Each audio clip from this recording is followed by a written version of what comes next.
How to see your ratings on chess.com. Hey everyone, welcome back to another tutorial video. In today's video, I'll show you how you can see your rating in chess.com.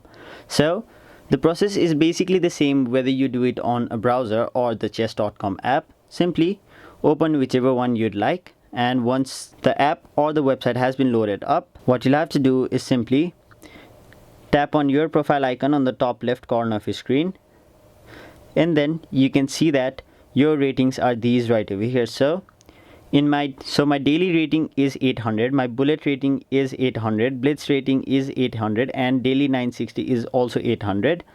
My rapid rating is 602 and my puzzles is 400. So that is basically how you see your ratings on chess.com. That was it for this video. Hope this video was helpful to you guys, and if it was, make sure you like this video and subscribe to our channel so that you don't miss out on further videos such as these.